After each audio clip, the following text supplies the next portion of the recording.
Welcome to another Witcher lore video, guys. So I was thinking about what video to make today, and I realised that I wanted to make today's video on something to do with magic. And then I remembered all these comments from all these different users. And I thought to myself, that would actually be a really fun video to make. They're quite a major part of the Witcher games, not so much the books, but we don't really find out that much about them. We just know that they're magic and that's how they work. So I've decided to make today's video on the signs, or as you may know them, the Witcher signs. So first I want to very basically answer the question that I've posed you all in the title. So to put it simply, signs are pretty much just a very basic form of magic in the Witcher universe. So I've talked about this before, but normal spells, such as the spells you see Triss and Yennefer use, require knowledge of the magical formula. So you have to have a good understanding of the spell to be able to use it, whereas all signs require is a little concentration and a gesture, hence why it's named a sign, because you have to make the sign with your fingers. So the best analogy I can give you is like the difference between reading a whole book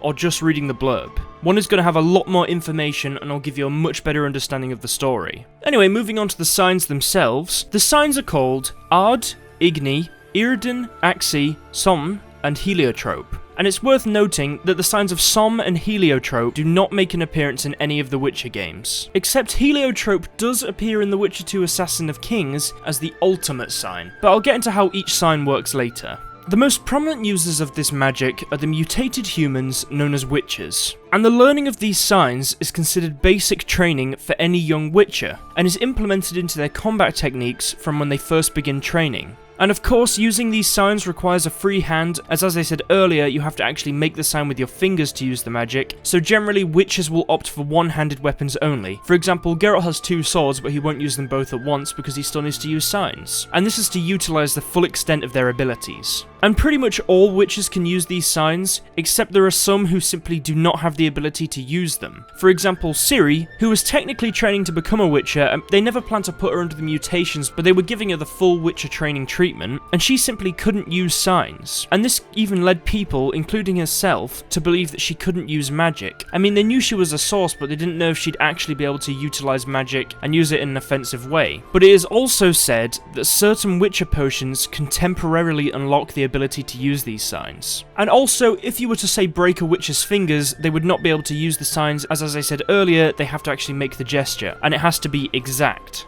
For example, in The Witcher 1, Leo mentions that he broke his fingers so couldn't use signs. Now to move on to how each of these signs work. Number 1, Aard. The Aard sign creates a telekinetic blast that can knock down, repel, stun, and disarm opponents, and it can also remove physical obstacles obstructing people because it is literally just a telekinetic blast. So for example, in the Witcher games, if you were to see a rotting wooden door or maybe a cracked stone wall, you could use Aard and then burst through it. And this sign also has an alternate mode, as shown in The Witcher 3, which allows the user to strike all opponents in a radius, not only stunning them, but knocking them down as well. So it's like a 360 Aard, instead of just a one-directional Aard. Number 2, Igni. The Igni sign is a pyrokinetic sign that can set opponents on fire, repel opponents, and also be used to actually start fires. For example, in The Witcher 3, you can use Igni to light candles. And Igni also has different forms, but currently there are only two other known forms, and these forms are the stream form, which allows the user to cast Igni in a concentrated spot, which then deals more damage than the default form, and also the wave form, which allows the user to cast Igni in a large section in front of them, or if you upgrade that form, all around them. Number 3, Yrden. The Yrden sign is effectively a magical trap. It has different effects in each Witcher game. For example, in The Witcher 1, it acted as a kind of spike trap, so when enemies would walk over it, magical spikes would come up out of the ground and attack them. And in The Witcher 2, it acted as a trap that literally just holds the opponent in place, sort of like a bear trap. And in The Witcher 3, it acts as a circle that can slow down opponents and prevent the use of magic. And as I said then, all these effects are pretty much you put Yrden on the ground and it is a trap, so they're all affected by opponents walking over it.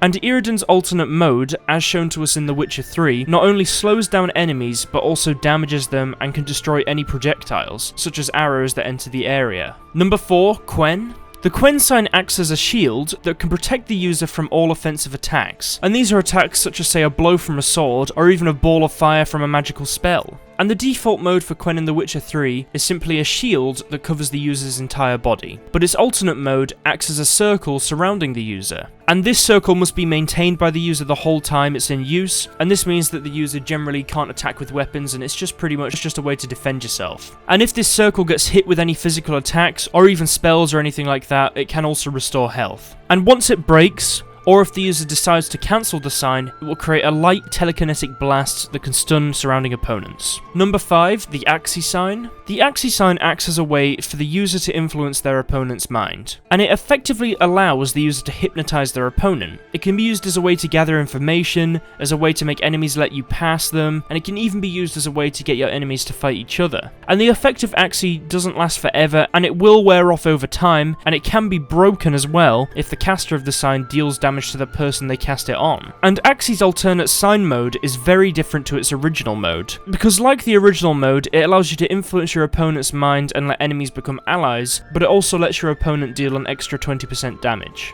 Number 6, Somne. This sign is only present in the books and works in a similar way to Axii. This sign pretty much just allows the user to put their enemies to sleep, and may potentially allow them to make their targets more open to suggestions. And this sign is currently not known to have an alternate form. And finally, number 7, Heliotrope. Heliotrope allows the user to hold back both physical and magical attacks, but it has also had many different effects in its time. In the TV adaptation of the Witcher series, Heliotrope worked in a similar way to it does in the books, except instead of protecting against both physical and magical attacks, it only protects against the latter. In The Witcher 2, the Heliotrope sign is described as the ultimate skill for Geralt's magical abilities, and it requires a full adrenaline bar, and once this sign is used, it creates a circular shield around the user, and it's only temporary. And what this shield allows is that all other people in the shield, other than say the user, move incredibly slowly, and it allows the user to move much more quickly, and therefore this allows the user to clear a section of enemies without any opposition from outside forces. So that's all the signs covered. Now to cover a little bit more information on them as a whole. So in The Witcher 3, signs can be briefly enhanced by finding a place of power. However, you can also get a perk in The Witcher 3 that makes place of power's effects permanent. But with this perk, only one place of power's effect can be activated at a time. And I will cover how places of power work in later videos. Each sign can also be upgraded to have a greater intensity and longer duration. For example, you can make Igni deal more damage and make Quen last longer. And these upgrades can also be achieved through the gathering of certain armors. For example, the School of the Griffin's armor increases sign intensity. And some witches are even thought to have developed these signs even further. For example, the School of the Griffin's ability with these signs is said to surpass any other normal witch's abilities with them. Finally, to end today's video, here is 2 entries that explain these signs very basically. Though they are not warrior mages who employ powerful magic, witches can cast simple magic spells that can prove effective when used properly. Witches call these spells signs, and usually use them against monsters, though they also have non-combat applications. For the next entry, the witches adapted the spell, making use of the fact that it does not require knowledge of a magical formula. Concentration and the gesture are enough. That's why they call it a sign. Yennefer discussing signs with Ciri. And just as a very final point of the video, there seems to be a lot of confusion about what is required to be able to use these signs. And at the minute, it's all a little bit up in the air. It's not known whether literally anybody can use signs or you have to have some light connection to magic. Because not everybody in the Witch universe can use magic. And that is a known thing.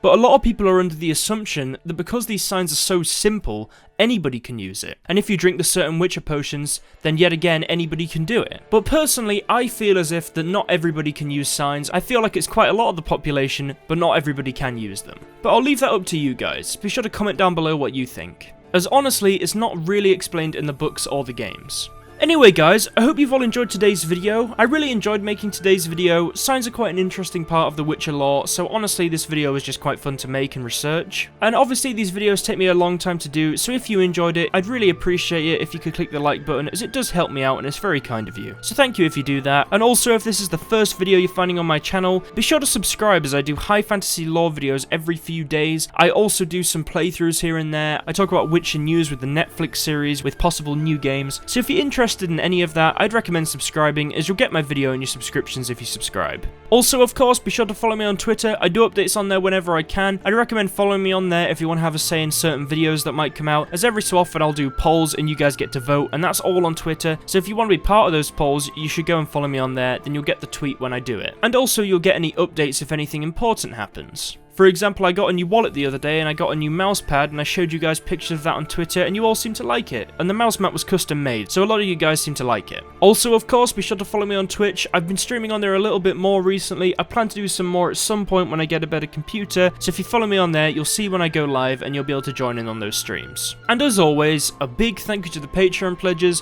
Thank you so much. It's very helpful what you do. It's honestly just so helpful what you guys do, and I just want to say thank you all so much. I appreciate every single one of these people that donates, even if it's $1 or $10 or whatever else. Just honestly, it's so kind that you guys even donate anything. So thank you all so much. Anyway guys, I hope you've all enjoyed today's video, and I'll see you in the next one. And I hope you all have an awesome rest of the week.